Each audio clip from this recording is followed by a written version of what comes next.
Eu quero falar sobre um tema hoje, né? Eu dei um título a uma mensagem. Essa mensagem vai se chamar Quais são as suas vestes? Vestes na Bíblia, ela é usada metaforicamente muitas vezes como símbolo do caráter do indivíduo, ok? E nessa noite nós vamos passear aqui em alguns textos da palavra de Deus e a gente vai poder perceber isso, amém? Abra sua Bíblia em Provérbios capítulo 7.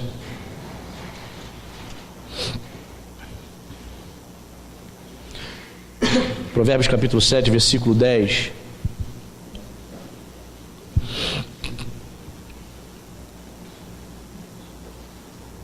Se essa pessoa está sem Bíblia aí, dá uma carona para ela. A versão que nós usamos, versão Almeida e atualizada, revista e atualizada. Provérbios 7, 10, você achou? Olha o que diz a palavra de Deus. Eis que a mulher lhe sai ao encontro, com vestes de prostituta e astuta de coração. A primeira veste que eu quero usar nessa noite é falar sobre as vestes de prostituição. É claro que o texto aqui fala de uma prostituição literal. Está falando de uma mulher que vendia o seu corpo, né? Vendia o seu corpo para ganhar vida, prostituta. Mas sabemos que existem hoje muitas pessoas que se prostituíram espiritualmente. E o Antigo Testamento vai usar também essa metáfora para falar a respeito de Israel. Todas as vezes que Israel dava as costas para Deus, dava as costas para o Senhor, abandonava o Senhor, os profetas apontavam para Israel dizendo que eles haviam se prostituído. Hoje, irmãos, existe um grupo de pessoas que se dizem evangélicas, que se prostituíram, deram as costas para o Senhor. Elas têm o Senhor nos seus lábios, mas não têm o Senhor Jesus no seu coração. Se prostituíram, se venderam, foram corrompidas por esse sistema. Ontem eu estava pregando lá no culto no lar, e esse texto ficou na minha cabeça, irmãos. João 17, versículo 9, que diz que o Senhor Jesus, orando ao Pai, ele dizia o seguinte: eu não rogo pelo mundo, eu rogo por vocês, discípulos. E eu expliquei ontem, no culto no lar para os irmãos, que o Senhor Jesus, ele não estava intercedendo pelo sistema mundano. Em outros textos, mundo significa as pessoas perdidas, né? Porque Deus amou o mundo, João 3,16.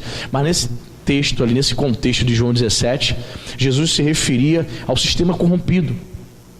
Jesus não intercedia por ele, Jesus intercedia para os discípulos. Só que eu tenho visto uma igreja confessional, não a verdadeira, né? A verdadeira permanece fiel, amém, irmão? Que tem se prostituído, tem vestido vestes de prostituta, tem abandonado a fé.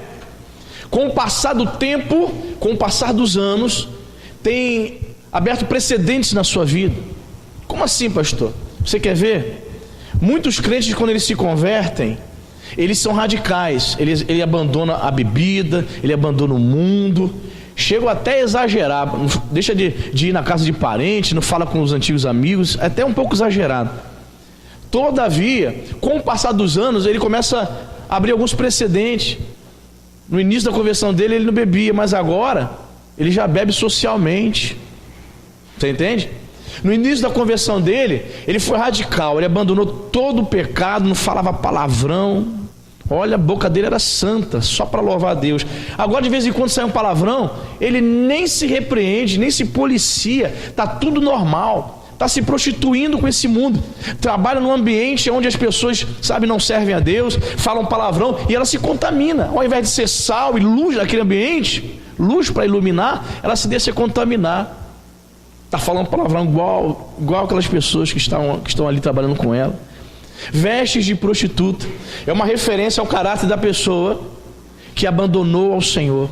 Tinha uma aliança com o Senhor Jesus, estava unido ao Senhor, mas se prostituiu, deu as costas para Deus, amou esse mundo. Quem está entendendo isso, irmão? Você entende isso? Infelizmente, existe um grupo de evangélicos que estão vestindo vestes de prostituição espiritual. É essa prostituição que eu estou falando. Porque a pessoa, quando ela cai na prostituição, na imoralidade, ela já se prostituiu espiritualmente. Quando a pessoa se prostitui espiritualmente, os outros pecados serão o quê? Consequência.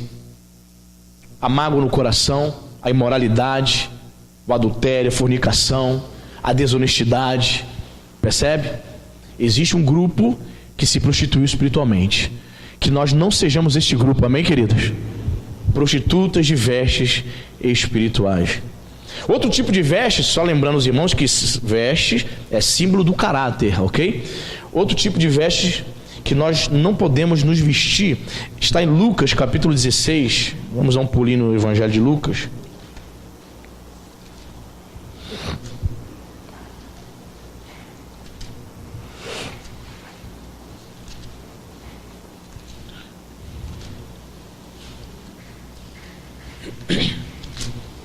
Lucas 16, verso 19.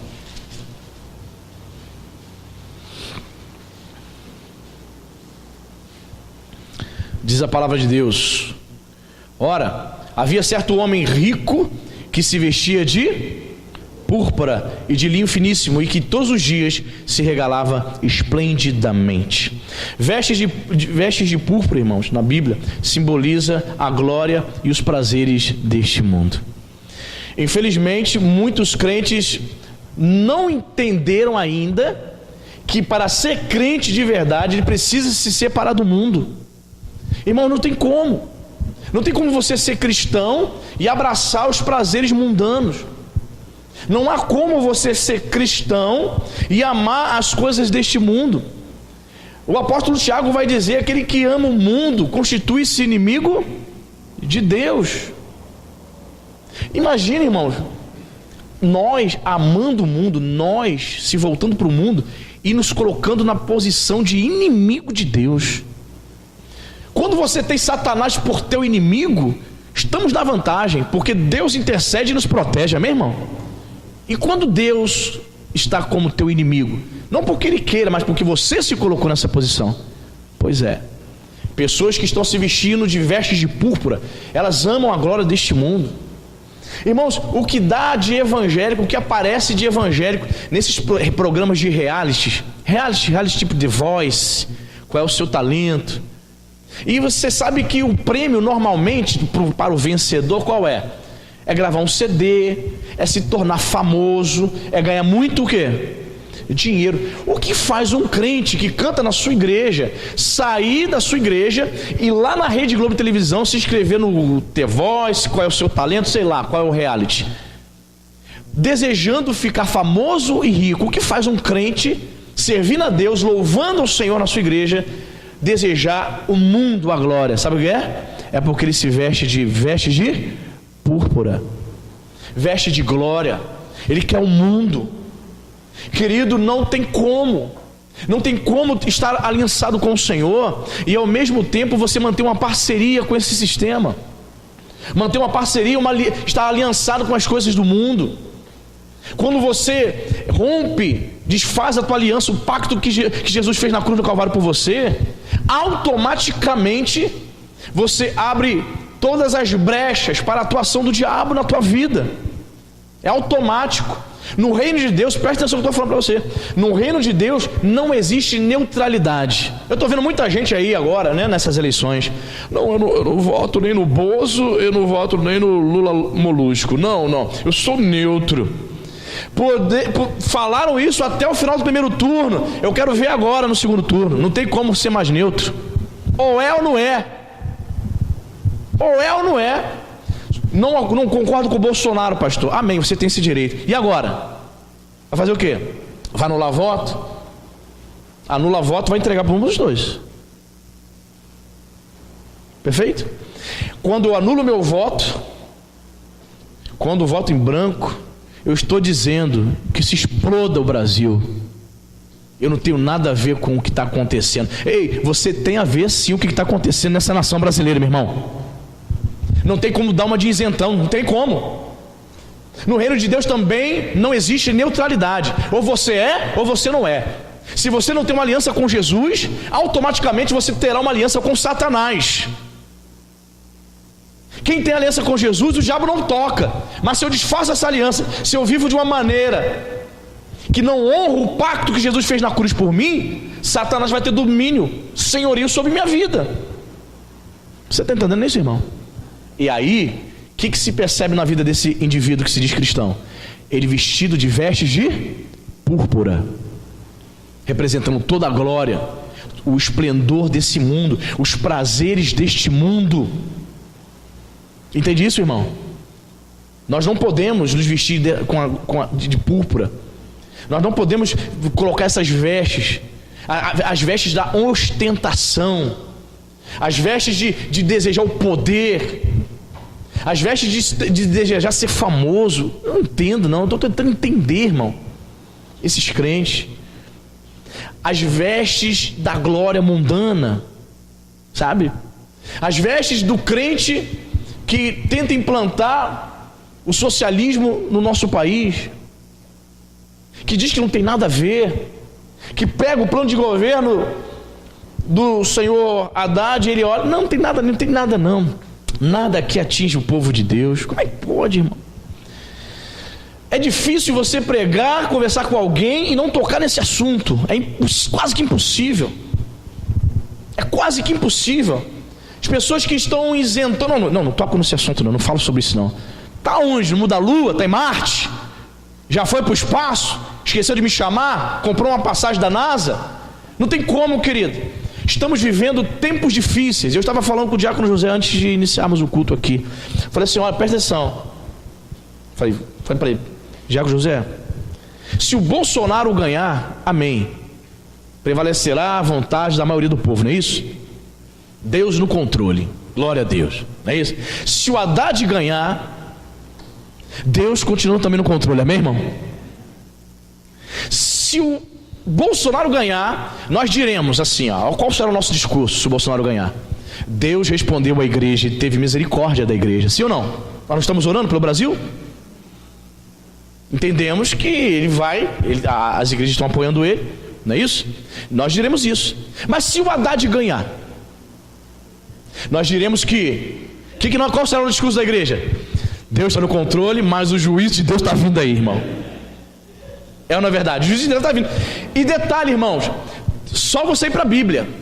Quando Deus, por exemplo, trouxe o juízo dele, permitindo que Nabucodonosor, a Babilônia, invadisse Judá, certo? Invadisse Judá, os infiéis foram levados cativos, sim ou não? Mas os fiéis também foram levados. O problema é o seguinte: nós, você e eu, que somos fiéis a Deus, se o juízo de Deus vier sobre esta nação, também estaremos inseridos nesse contexto. Você está entendendo? Então o que nós temos que fazer? Consagrar a nossa vida a Deus e verdadeiramente confiar que Deus está no controle, amém, irmão? Essa é a posição do crente. Seja o resultado que vier. Você está entendendo?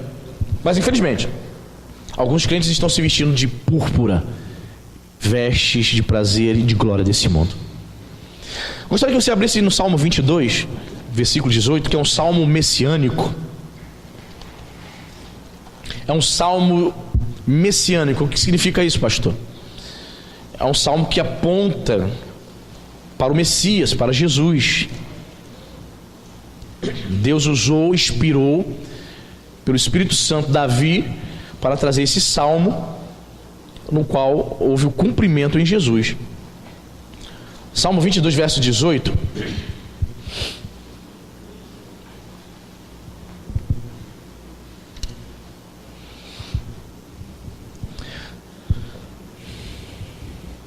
Salmo 22, 18, você achou? Olha o que diz o texto: repartem entre si as minhas, e sobre a minha túnica deitam sortes. Essa profecia se cumpriu em Jesus, não foi isso? Lá no Novo Testamento vai dizer, os evangelhos, que quando Jesus estava sendo crucificado, os soldados romanos pegaram as vestes de Jesus e fizeram o quê? Dividiram e lançaram sortes, não é isso? Porque as vestes dele tinham algum valor. Repartem entre si as minhas vestes. O que significa vestes repartidas? Tem um simbolismo aqui, irmãos. Vestes repartidas representam um caráter dividido. Há muitas pessoas que estão divididas. Ela está decidindo ainda se ela quer Deus ou se ela quer o mundo. Ela tem dúvida ainda de quem é o mocinho na história. Ela tem dúvida ainda se Deus é bom. Ela tem dúvida ainda o quanto ela é miserável, pecadora, e quão desesperadamente ela necessita da graça e da salvação. Ela tem dúvida ainda, por isso que ela está dividida. Vestes repartidas, é um caráter dividido, a pessoa está dividida, ela não sabe se quer Deus, se quer o mundo, se quer as amizades, se quer ao Senhor, se ela faz a vontade dos parentes, dos amigos, ou se faz a vontade de Jesus. Querido, muita gente dentro da igreja assim, muita gente assim. Eu sou Bolsonaro, eu sou Haddad, sou comunista, sou socialista, sou arminiano ou calvinista, todo mundo dividido. Percebe, irmão? Os crentes divididos não tomam posição. Quero o mundo ou quero Deus? É tempo de tomarmos uma decisão, amém, irmão? Optarmos em seguir a Cristo. Nessa história, ele é o mocinho, amém, irmão? O vilão já está derrotado em nome de Jesus. Estava conversando com alguns irmãos, falando sobre política mais uma vez, meu Deus. E eu disse assim para os irmãos: olha, quando eu estava na escola, meus 14, 15 anos, eu aprendia na aula de história, e aprendia através da cultura impregnada, né, as reportagens na TV, os seriados de TV, me ensinavam que os mocinhos da história, nas décadas de 60, né, no chamado golpe militar, os mocinhos eram Chico Buarque, de Holanda, Geraldo Vandré, que cantava aquela música Caminhando e Cantando, Seguindo a Canção, que foi um hino, né, contra a ditadura militar. Caetano Veloso, que fugiu para Londres quando os militares tomaram o poder, eu achava, e cantava aquela música Alegria, Alegria, caminhando contra o vento, silêncio sem documento, que é uma música de protesto ao regime militar. Eu achava, irmãos, que quem eram os mocinhos eram esses caras. Tanto é que eu aprendi a tocar violão, só cantava essa música. Caminhando contra o vento, silêncio. Aí eu ia pro meu violão para a escola. Caminhando e cantando, seguindo a canção. Vem, vamos embora. A turma toda, a classe, a escola. Que esperar não é saber. Os ditadores, os militares é que são os vilões. Eu aprendi isso. Agora, com 40 anos de idade, eu descobri que os vilões foram Chico Buarque, Caetano, Geraldo Vandré, todos comunistas. Eu aprendi que os militares impediram, em 64, do Brasil se tornar uma Cuba destruída pela miséria do comunismo. Você está entendendo, irmão? Você entende por que esse pessoal do PT, do pessoal, tem tanto ódio dos militares? Você que é militar, você é odiado por eles. Odiado por eles. Eles querem desmilitarizar o nosso país. Por eles não existiria as forças armadas, não existia a polícia militar. Então muitas vezes o crente fica com a mente dividida. Quem são os mocinhos da história? Quem são os vilões? É aí que nós precisamos pesquisar, ler, se aprofundar, ouvir a palavra, ir para as escrituras, procurar se informar. Senão você fica alienado, não sabe de nada, achando que os vilões foram os militares e que o mocinho foi Caetano Veloso, com aquele vasta cabeleira em 64, fugindo para Londres. E Roberto Carlos vai compor uma música para ele, em homenagem a ele. Quando eu era criança, eu achava que essa música, Roberto estava elogiando uma namorada, debaixo dos caracóis, dos seus cabelos. Era uma música para elogiar ele, uma música em homenagem a Caetano, que estava refugiado, socialista, comunista, que havia fugido dos militares. Percebe, irmãos, como as coisas elas vão nos enganando, como o sistema, como a nossa mente fica repartida, vestes repartidas, sem entendimento. Percebe quantos anos o povo vem sendo ludibriado? E como pastor, irmãos, eu não posso me omitir, não posso ficar calado e deixar de ensinar os irmãos. O povo de Deus não pode usar vestes repartidas, amém, irmãos? Você precisa se posicionar, se posicionando ao lado de Jesus, amém, irmão? Muito bem. Quais são as vestes, então, que nós temos que usar, pastor? Vamos lá. Marcos, capítulo 1, verso 6. Nós vimos aqui vestes de prostituição, vestes de púrpura, vestes repartidas. Quais são as vestes que eu preciso usar, pastor? Marcos capítulo 1, versículo 6.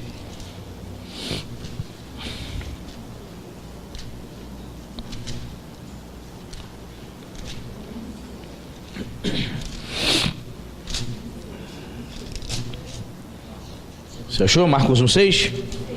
Marcos 1, versículo 6. Amém? Se você achou, diga amém. Diz a palavra de Deus: as vestes de João Batista, eram feitas de pelos de camelo. Ele trazia um cinto de couro e se alimentava de gafanhotos e mel. Vou repetir: as vestes de João eram feitas de pelos de camelo. Ele trazia um cinto de couro e se alimentava de gafanhotos e mel silvestre. As vestes de João Batista, irmãos, era da última moda, sim ou não? Era uma das roupas mais caras que existiam, sim ou não? Sim ou não? Sim? Não. Claro que não, irmão. As vestes dele eram vestes de uma pessoa humilde, vivia no deserto, pelos de camelo. O que eu vejo aqui, irmãos? Eu vejo aqui que João Batista, ele vestia as vestes, repita comigo, vestes da humildade.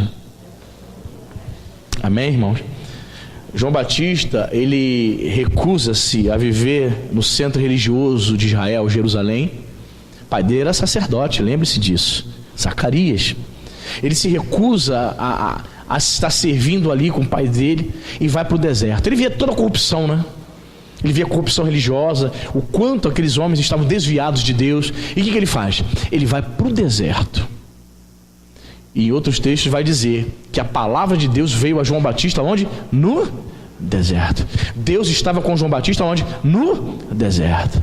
As vestes de João Batista eram vestes de humildade. João Batista não estava ostentando nada, irmãos. Ele só queria falar das coisas de Deus, amém, irmão? João Batista não estava buscando as coisas desse mundo. João Batista não era como os cantores gospels da atualidade, que cobra 100, 120 mil, 150 mil para se apresentar. Você imagina, irmão, o camarada se apresentar 40 minutos, 50 minutos, 1 hora cantando e ganhar 100 mil reais, 120 mil reais. É totalmente desproporcional, uma coisa de louco. Uma coisa que você fica pensando assim, como é que pode isso? Aí as pessoas defensoras vão dizer, não, é porque ele paga músico, paga isso, paga aquilo.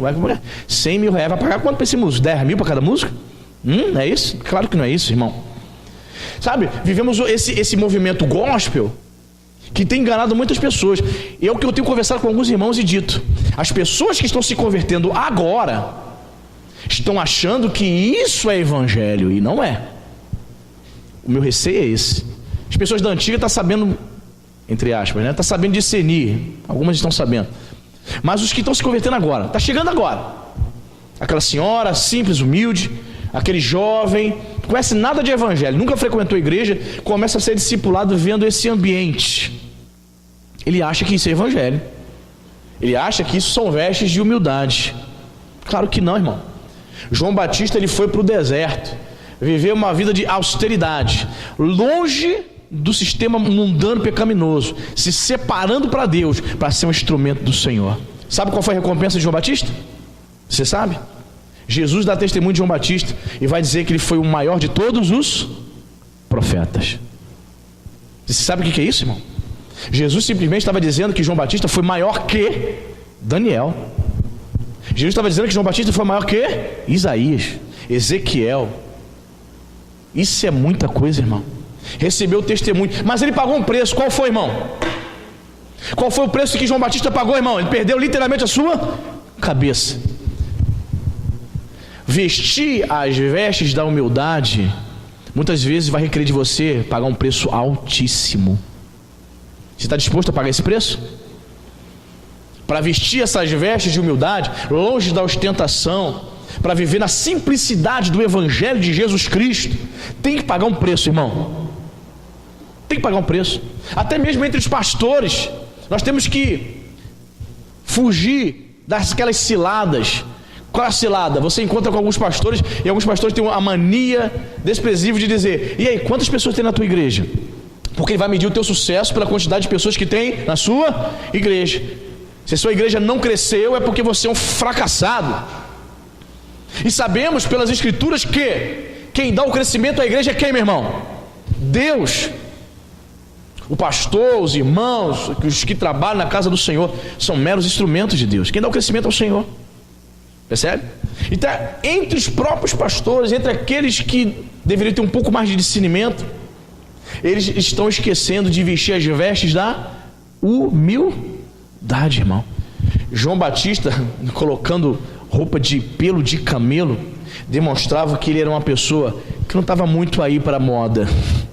Demonstrava que era uma pessoa que não estava pegada às coisas materiais. Como é que está o nosso coração, irmão? Você é uma pessoa que quer andar na última moda. Pastor, eu não posso andar na moda não, pastor, comprar uma roupa bacana, um tênis. Não estou dizendo não, irmão. Mas estou dizendo que você não pode colocar o seu coração nessas coisas. Amém? Vestes da humildade. Segundas vestes que nós precisamos vestir. Salmo 132.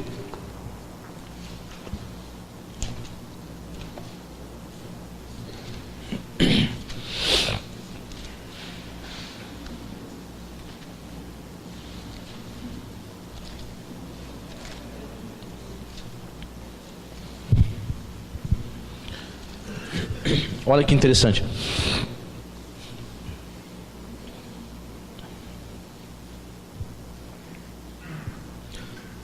Você achou? Salmo 132, versículo 9, diz a palavra de Deus: vistam-se de justiça os teus sacerdotes e exultem os teus fiéis. As vestes que nós, como povo de Deus, precisamos vestir são as vestes da justiça. O que é um indivíduo justo? É um indivíduo íntegro, é um indivíduo reto. Jesus, ele estava ensinando no Sermão do Monte e disse para os discípulos: se a vossa justiça não exceder, não superar a dos escribas e fariseus, de maneira nenhuma vocês herdarão o reino dos céus. Olha só, Jesus aponta para os discípulos e diz: se a vossa justiça não exceder, não se for distinta da justiça que eles apregoam, de maneira nenhuma vocês, discípulos, vão herdar no reino dos céus. Não vão, porque eles não vão, eles estão fora, são religiosos, eles não conhecem a Deus. Então isso é muito sério. Veste de justiça. A minha justiça precisa estar embasada na justiça de Deus, amém, irmão? A nossa justiça, as nossas ações precisam estar baseadas na palavra, não é naquilo que eu penso, naquilo que eu acho. Mais uma vez, você vai voltar para o segundo turno. Como que eu vou decidir, pastor? Ninguém é perfeito, nenhum candidato é perfeito. Você precisa avaliar. No mínimo, se dá o trabalho de avaliar o plano de governo de cada candidato. Se dá o trabalho, vai ler lá. O que um quer fazer com os nossos filhos, o que o outro promete não fazer. Qual a consideração que um tem pela igreja e o que o outro diz a respeito da mesma igreja. Justiça. Qual é a justiça que nós estamos seguindo? A nossa? Aquela justiça nossa que nós conquistamos na faculdade, na doutrinação dos professores esquerdistas, dos professores de história? É essa a justiça? Não, é a justiça de Deus. Vistam-se de justiça. Procurem ser íntegros, procurem ser retos. Os crentes não podem viver na base do achismo. Eu acho, pastor. Não, eu acho desta forma. Até os nossos discursos, os nossos pensamentos precisam estar baseados na palavra de Deus. Quando te perguntarem qualquer coisa, o que você acha disso? Qual é a sua opinião a respeito disso? Meu irmão tem um irmão que não é crente. Meu irmão do meio é, e meu irmão caçula não é. De vez em quando ele ouve algumas notícias no meio evangélico, ele me manda zap. Ele fala: Anderson, o que tu acha a respeito disso? Qual é a tua opinião a respeito disso? Aí ele, esses dias, mandou um zap para mim e falou assim, mandou a foto do Kleber Lucas, do pastor Kleber Lucas, e ele lá naquele terreiro de Umbanda, né? Você soube aí da polêmica, que ele foi no terreiro de Umbanda, ele cantou lá e deu uma oferta para o terreiro de Umbanda, porque aquele terreiro de Umbanda havia sido alvo de intolerância religiosa. Então ele, segundo o Kleber Lucas, ele tentou mostrar ali que a igreja evangélica não é intolerante, indo lá no terreiro e doando, se eu não estou equivocado, 12 mil reais de oferta para a reconstrução do terreiro de Macumba e tal. Aí ele me perguntou, ele mandou usar para mim: qual a sua opinião como crente e pastor? Aí eu expliquei para ele: ó, querido, é interessante a postura dele, apregoar, né, essa questão da intolerância, dizer que nós precisamos ter misericórdia das pessoas e tal, mas eu como pastor, eu não iria lá não iria, ainda mais que ele é famoso, vai trazer polêmica, né? E a questão é: estavam realmente precisando de uma oferta? aquele terreiro de Umbanda. A oferta do povo de Deus realmente é para ser dirigido para a construção de templos pagãos. Se você vai para a Bíblia, você consegue base para isso? Você entende? Eu falei, ainda tem mais. Ele é um sujeito que está complicado, a vida familiar dele é complicada, o cara está no 3º, 4º casamento. Aí ele falou assim, mas não pode, pastor não pode divorciar não? Eu falei, pastor se divorcia, infelizmente, mas esse não é o alvo. E Jesus vai dizer, né, que o divórcio foi permitido por Moisés por causa da dureza do vosso coração, mas esse não é o alvo. Esse não é o ideal. O ideal é que as pessoas se unam, se casem e vivam até a sua morte juntas. Eu falei, você entende? Então as pessoas que gostam dele, as pessoas que seguem a ele, concordaram com ele, são pessoas do mesmo naipe, pessoas que estão no 4º, 5º casamento, a vida assim, ó, uma bagunça, farra do boi. São pessoas que concordam com isso. São pessoas que gostam muito de falar mal da própria igreja, gostam de meter o mal em pastor, mas não submete a ninguém. São os crentes Nutelas, como chamam por aí. A igreja é chamada para se vestir de vestes de justiça. Não é a nossa justiça, porque o profeta Isaías vai dizer que a justiça dos homens, a nossa justiça, elas são trapos de imundícia diante de Deus, de nada vale. É a justiça de Deus embasada, transformando os nossos corações. Por isso diz aqui, vistam-se de justiça. Que justiça é essa, ó sacerdote? Que justiça é essa? Da onde? Da justiça de Deus, amém, irmão? Se você não estiver vivendo a justiça de Deus, se apegar à palavra de Deus, você estará vivendo a sua própria justiça, totalmente divorciado de Deus. E, para a gente poder orar, Apocalipse capítulo 7, outros tipos de vestes aqui que os crentes precisam estar vestindo. Apocalipse capítulo 7, versículo 9.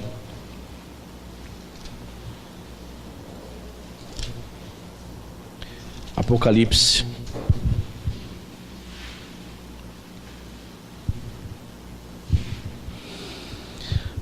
Você achou, amém? Apocalipse 7:9 diz assim: depois destas coisas vi, e eis grande multidão que ninguém podia enumerar, de todas as nações, tribos, povos e línguas, em pé, diante do trono e diante do Cordeiro, vestidos de vestiduras brancas, com palmas na mão. Versículo 13: um dos anciãos tomou a palavra dizendo: estes que se vestem de vestiduras brancas, quem são? De onde vieram? Versículo 14: respondi-lhe: meu Senhor, tu sabes. Ele então me disse: são estes os que vêm da grande tribulação. O que eles fizeram? Lavaram suas vestiduras e as alvejaram no sangue do Cordeiro. Outro tipo de vestes que nós devemos vestir são as vestes brancas. Amém, queridos? Vestes brancas fala sobre pureza. Vestiduras brancas dos crentes lá no céu. João viu, como diz André Fonte, João viu, né? Música antiga. João viu. Viu o que, meus irmãos? Viu os crentes vestidos de vestes brancas, símbolo de pureza, símbolo do perdão de Cristo em nossas vidas, amém? Símbolo de santidade. E diz o texto aqui que essas vestes, as vestes desses crentes, elas foram alvejadas, olha, no sangue do Cordeiro. Vamos supor que você chegue aqui branquinho, com a blusa branquinha. Diácono Jorge está com a blusa branca, Lúcio com a blusa branca. Se eu tiver um corte aqui no meu dedo e eu fosse, sem perceber, eu bato-se nas costas do Diácono Jorge ou do Lúcio, o que vai acontecer com a blusa dele? A blusa dele será manchada. Não é isso que vai acontecer? Vai manchar de sangue. Vai ter que botar para coarar, botar um Vanish para tirar a mancha. Não é isso? As irmãs sabem aí. Pois é. O sangue de Jesus é o único que não mancha, mas é o único que torna brancas as vestes do homem. Amém, querido? Não é interessante isso? O sangue mancha, mas o sangue de Jesus limpa, purifica. As vestes que nós crentes devemos usar, precisamos usar, são as vestes brancas, as vestes da santidade. Amém, irmão?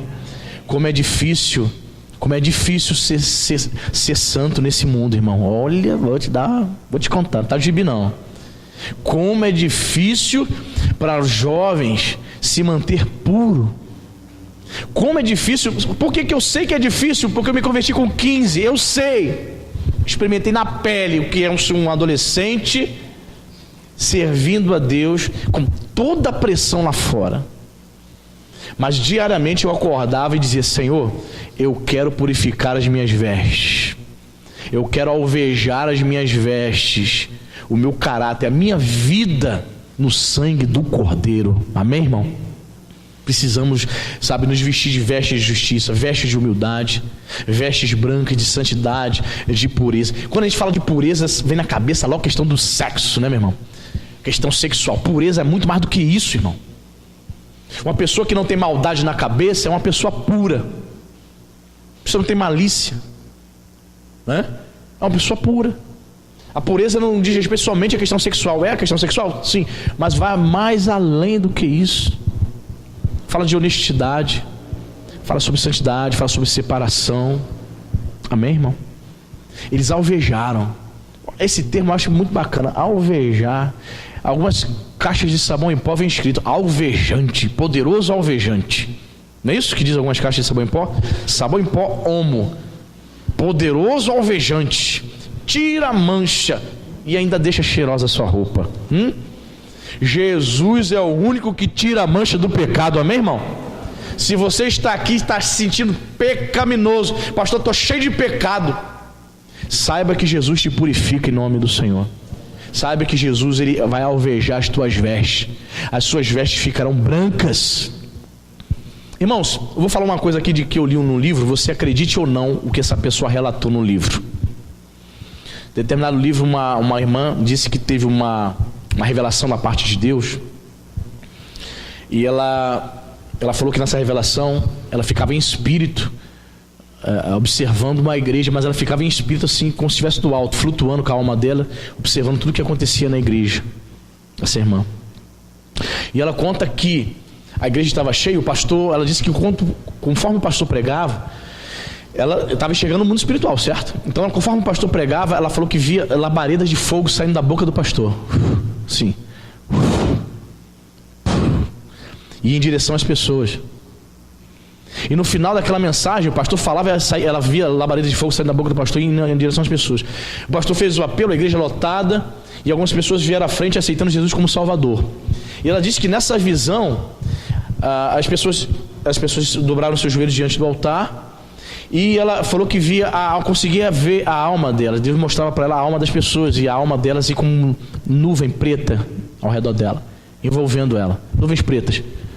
Aí o pastor vinha e tal, começava a orar, os irmãos abraçaram aquelas pessoas, começavam a orar por elas, e ela falou que via anjos ao redor daqueles irmãos, e de repente saiu uma fumaça negra da cabeça de cada uma delas, e ela começava a ver ali a manifestação de anjos, de Deus, do Espírito Santo.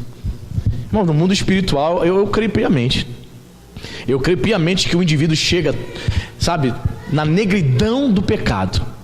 E somente o sangue de Jesus tem o poder de alvejar-nos, amém? E de tornar nossas vestes espirituais brancas. Quem são esses? Perguntaram, né?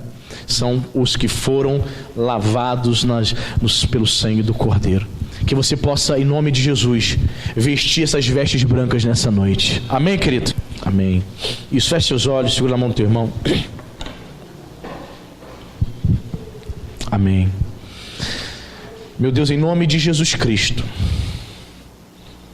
Senhor, não sei quais têm sido as vestes que esse meu querido tem vestido nos últimos dias, nos últimos meses, nos últimos anos, mas nós temos visto, Senhor, uma parte de pessoas, de um grupo de pessoas, Senhor, que se dizendo crentes, estão vestindo vestes de prostituta, já se prostituíram espiritualmente, Senhor, deram as costas para o Senhor, estão adorando outros deuses, estão abraçando, Senhor, ideologias satânicas, e ainda se dizem crentes. Senhor, muitos crentes vêm até a igreja, mas suas vestes são vestes de púrpura. Eles amam a glória desse mundo, Eles estão buscando os prazeres mundanos, Pai, os prazeres da carne. Muitos estão na igreja, mas mantêm amantes lá fora. Muitos estão vindo na igreja, Senhor, mas estão envolvidos com milícia, com agiotagem.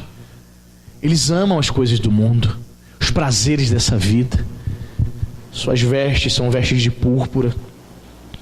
Ah, Senhor, o que falar daqueles que possuem suas vestes repartidas, tem a sua mente dividida, Senhor, não sabe o que quer, está pensando ainda se Deus é bom ou não, ainda está pensando, Senhor, se vale a pena servir e seguir a Jesus. Ah, meu Pai, tenha misericórdia de nós, tenha misericórdia, meu Pai, do teu povo. Meu Pai, que nós sejamos revestidos de humildade, Senhor, nessa noite. A mesma humildade, Senhor, que havia em João Batista, um homem que tinha todos os direitos de poder servir como sacerdote em Jerusalém, mas que optou em viver no deserto, comendo mel silvestre, comendo gafanhotos e se vestindo de pelos de camelo. Suas vestes eram de uma veste de pessoa humilde. Ah, querido, que possamos nos revestir dessa humildade, que nós como crentes venhamos a fugir de toda ostentação mundana em nome de Jesus. Muitos crentes estão buscando a glória desse mundo, querem a fama, querem o poder. Deus não te chamou para isso. Deus te chamou para servir, para glorificar o nome do Senhor aqui nessa terra. Deus te chamou para ser luz desse mundo, meu irmão. Bendito seja o nome do Senhor. Meu Pai, veste, Senhor, esta igreja com vestes de justiça.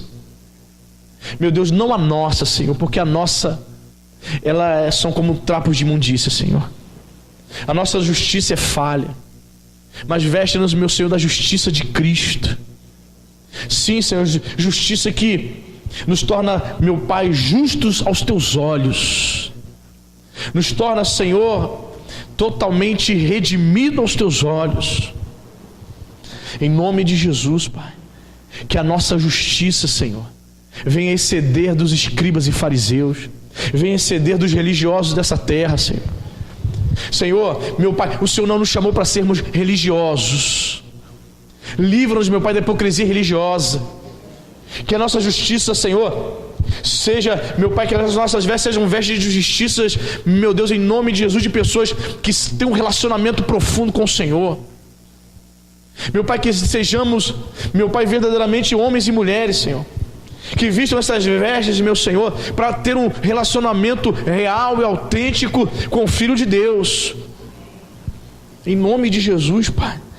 Nós não queremos estar, Senhor, dentro da igreja enganados. Livra-nos, meu Pai, do engano religioso.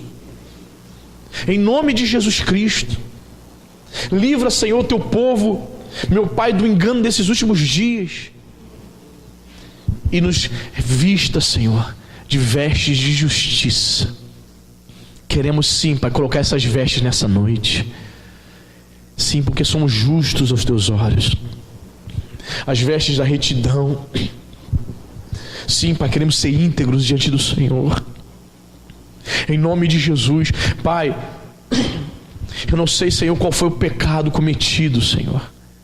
Talvez haja pessoas aqui, Senhor, que tenha falhado contigo, que tenha pecado contra o Senhor. Mas está escrito que aqueles que foram redimidos pelo Senhor vestiram vestiduras brancas, Pai. Pai, vestiduras que foram alvejadas pelo sangue do Cordeiro. Pai, que as nossas vestes, em nome de Jesus, sejam alvejadas nesta noite pelo sangue derramado na cruz do Calvário.